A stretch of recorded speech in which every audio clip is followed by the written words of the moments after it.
पाकिस्तान के कुछ चरित्र के बारे में बात किया। प्लीज इसे बंद करिए। चरित्रहीन लोगों के पास चरित्र नहीं होता, आप नहीं समझ पा रहे हैं, पता नहीं क्यों। और उसी चरित्र की बात आती है ज़ेलेंस्की के ऊपर।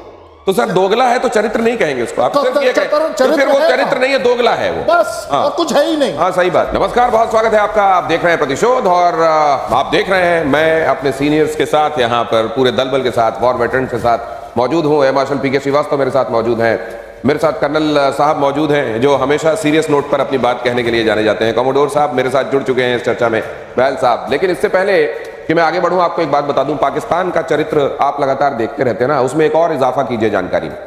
पाकिस्तान जो अमेरिका के दबाव में इजराइल को रिकॉग्नाइज करने की राह में आगे बढ़ रहा है, वो पाकिस्तान साथ में क्या कर रहा है? ईरान के अपने परमाणु, आइए सर, आइए, ईरान के अपने परमाणु कार्यक्रम को वो सपोर्ट करने की बात कर रहा है। अब असीम मुनीर अमेरिका से क्या कहेंगे? असीम मुनीर जो लंच खाकर आए थे, अब जब अमेरिका उनको फोन करेगा और कहेगा ये बताओ ये क्या है, तुम परमाणु को वहां परमाणु कार्यक्रम को सपोर्ट क्यों कर रहे हो, तो जाहिर उसकी तरफ से जवाब दिया जाएगा कि हम तो शांतिपूर्ण तरीके से परमाणु कार्यक्रम को आगे बढ़ाने की राह में जो ईरान बढ़ना चाहता है उसको हम सपोर्ट कर रहे हैं। लेकिन कितनी शांति है उस परमाणु कार्यक्रम में, इजराइल और अमेरिका लगातार पूरी दुनिया को बताते रहे। तब जबकि एक बार पाकिस्तान यह भी कह चुका है, पहले उसने कहा और फिर यू टर्न लिया। पहले कहा कि हम अपने परमाणु हथियार ईरान को देने के बारे में सोच सकते हैं, और जब हल्ला मचा तो कहा कि नहीं ये किसने उड़ा दिया, हमने तो ये कहा नहीं। ऐसे दोगले पाकिस्तान के बारे में आज प्रतिशोध में आप विस्तार से जानेंगे। लेकिन पहले जरा इस वॉर फ्रंट पर क्या चल रहा है देख लीजिए। रूस के सोची शहर पर यूक्रेन का जोरदार अटैक। ड्रोन अटैक के बाद तेल डिपो में लगी भीषण आग। 120 फायर फाइटर्स ने बुझाई तेल डिपो में लगी आग। रूस ने यूक्रेन के 93 ड्रोन मार गिराने का दावा किया। अब देखिए जरा ये ड्रोन वॉरफेयर कितना इंपॉर्टेंट होता जा रहा है। ये रशिया यूक्रेन वॉर से ही लोगों को ये पता चला, और रशिया यूक्रेन वॉर में अब क्योंकि ये बहुत लंबा खिंच चुका वॉर है, हर दिन इसमें नए सोपान लिखे जा रहे हैं। एक बार फिर से रूस के सोची शहर पर जब यूक्रेन ने अटैक किया है तो ये दिखाया है कि ड्रोन कितना महत्वपूर्ण है। भारत ने भी इस बात को समझा है और उसने क्या तय किया है आज आप प्रतिशोध में ये भी जानेंगे। लेकिन पहले ये खबर देख लीजिए। ये देखिए किस तरीके से डिपो पर, ऑयल डिपो पर ये हमला किया गया है और कैसे जबरदस्त आग यहाँ पर लगी हुई। और रूस का यूक्रेन पर जबरदस्त पलटवार। रूस पर हमला हुआ तो रूस क्यों छोड़ेगा, यूक्रेन पर जबरदस्त पलटवार हुआ। 76 ड्रोन और 7 मिसाइलों से अटैक किया गया। 16 ड्रोन और 6 मिसाइलें 8 जगहों पर गिरी। रूस के अटैक से यूक्रेन में भारी तबाही। ये एक तरीके से रूस को और उकसा देने का काम यूक्रेन बीच बीच में कर रहा है।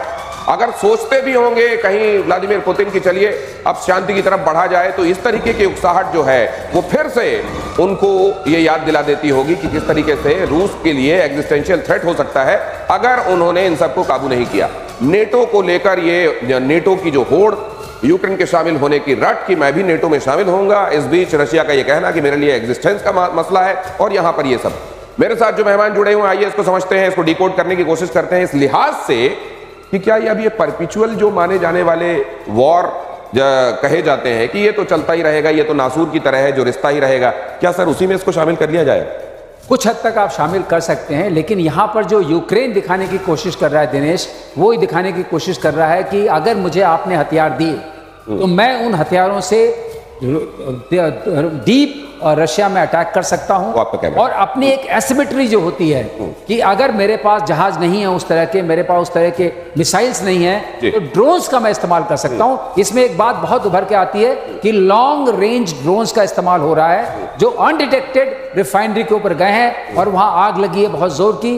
तो ये जो चीज है ये जरूर अपने आप में एक चिंता पैदा करती है रशिया के दिमाग में, और एक तरीके से ज़ेलेंस्की आह्वान दे रहे हैं वेस्टर्न पावर्स को, खास तौर से अमेरिका को, ये वाला ड्रोन और दो ये वाले ड्रोन जो हैं वो उस तरह से ट्रक में नहीं भेजे गए, यहीं से ऑपरेट किए गए। ये ट्रक वाले, ये वाले नहीं है, ट्रक वाले नहीं। तो कुछ ट्रक के जरिए भेज दिए जा रहे हैं, कुछ लंबी दूरी से ऑपरेट किए जा रहे हैं। लेकिन आप देख रहे हैं ड्रोन का महत्व अब वॉरफेयर में, और खासतौर से एसिमेट्रिकल वॉरफेयर वो कहा जाता है, उसको कहा जाता है जब दोनों देशों की ताकत में बहुत बड़ा फर्क होता है, सेना की ताकतों में, और उस बीच में लड़ाई लड़ी जाती है, जिसको किसी जमाने में गुरिल्ला टाइप की लड़ाई भी आप कह सकते हैं। और उस समय एसिमेट्रिक वॉरफेयर में अब ड्रोन का ये महत्व। लेकिन सर इस बीच क्या अब यूक्रेन पूरी तरह खंडहर ही देश के दुनिया के नक्शे में दिखाई देगा आने वाले दिनों? देखिए, रशिया का एम बहुत क्लियर है कि हमें सूमी और खार्किव को बनाना है एक बफर जोन, और साथ में लुहांस्क और डोनेट्स्क का पूरा एरिया ले लेना है। और साथ में हमको खेरसों के पास जाके लेना है और ओडिशा पे अटैक करना है। यानी कि ये पूरा जो पूर्वी बेल्ट है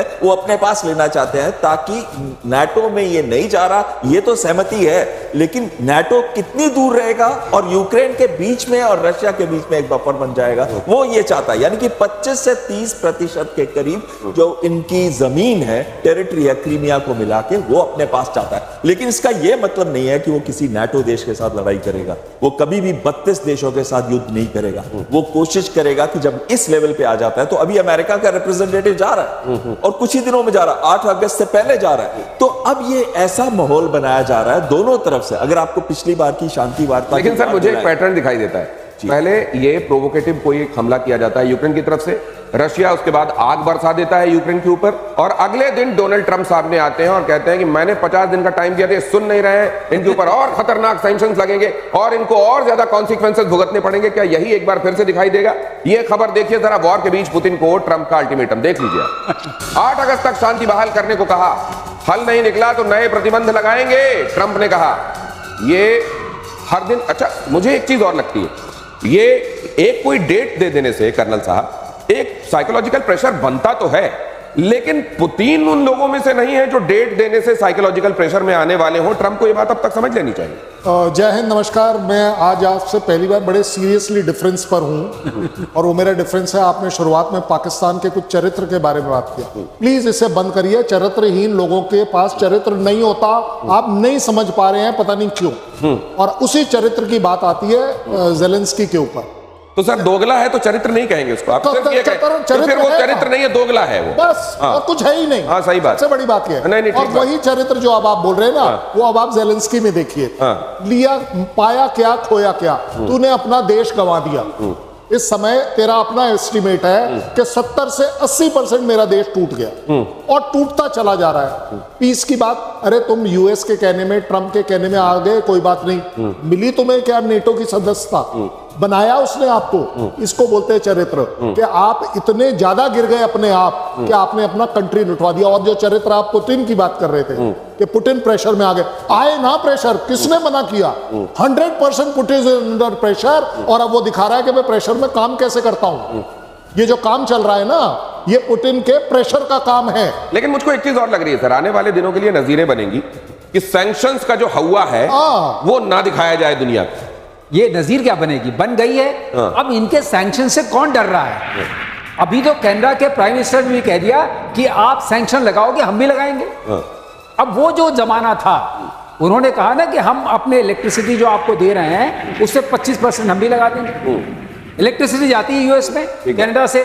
अब सारे लोग खुल खुल के आ रहे हैं। इंडिया ने भी कह दिया है कि हम भी करेंगे, हम वो करेंगे जो हमारे को देश हित में लगेगा। हित में। अब सवाल ये उठता है कि जब किसी चीज को आप और यूज कर देते हैं, जैसे ट्रंप ने किया, सैंक्शन वो खत्म हो गया, टैरिफ भी खत्म हो गया। अब सवाल ये है कि पुतिन जानते हैं कुछ नहीं होने वाला, कुछ नहीं होने। ये कहा जाता है कि आप बच्चे को पेरेंटिंग के समय भी ये कहा जाता है कि ज्यादा से ज्यादा आंखों के इशारे से या थोड़ा सा डांट के उसको समझाने की कोशिश कीजिए, कभी उसके ऊपर हाथ मत उठाइए।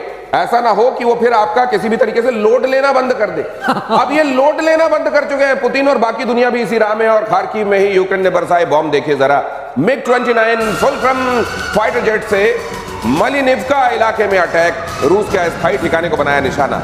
ये GBU-62 JDAMER बॉम्ब से निशाना बनाया गया है। अस्थायी बैरक और गोला बारूद डिपो यहां ध्वस्त हो गया है। ये सर अब ये काउंट में लेना चाहिए क्या? ये माइक्रो पिक्चर किसी मेगा पिक्चर की तरफ इशारा कर रही है? ये जो इवेंट्स है किसी बड़ी पिक्चर की तरफ, किसी इवेंचुअलिटी की तरफ बता रहे हैं, या अब इन्होंने बताना बंद कर दिया? नहीं, देखिए सूमी और खार्किव का जैसे हम कह रहे थे कि एक बफर जोन वहां बनाएंगे, लुहांस्क और डोनेट्स्क तो ये पूरा लेंगे और खेरसों तक जाएंगे, ओडिशा पे अपना अग्रेसिव पोस्टर रखेंगे। तो इसका मतलब है ये पूरा एरिया जो 25 से 30% का है, ये अब रशिया का होगा। लेकिन इंपॉर्टेंट बात ये नहीं है, खुद आज जेलेंस्की 20% से कम पॉपुलैरिटी है उनकी। और साथ में पिछली बार जेलेंस्की ने क्या किया था, ऑपरेशन जो उन्होंने लॉन्च किया जिसमें रशियन बॉम्बर्स पे अटैक किया था, स्पाइडर वेब ऑपरेशन था उनका, जो उन्होंने एक दिन पहले किया जिस दिन पीस टॉक्स हो रही थी, शांति वार्ता। तो जो ये बात कह रहे थे कर्नल साहब, बिल्कुल सही है। ये इसमें सबसे बड़ा विलेन जो है वो तो जेलेंस्की है। सर जेलेंस्की आप कह रहे हैं 20% से कम अगर उनकी पॉपुलैरिटी बची है, तो इस समय पॉपुलैरिटी वाले सर्वे होते रहे, वो तो कह रहे हैं युद्ध चल रहा है भाई साहब, अभी चुप रहो। अभी तो युद्ध चल रहा है, अभी तो ऑटोक्रेटिक है, डिक्टेटरशिप ऑटोक्रेटिक है, और मार्शल लॉ है।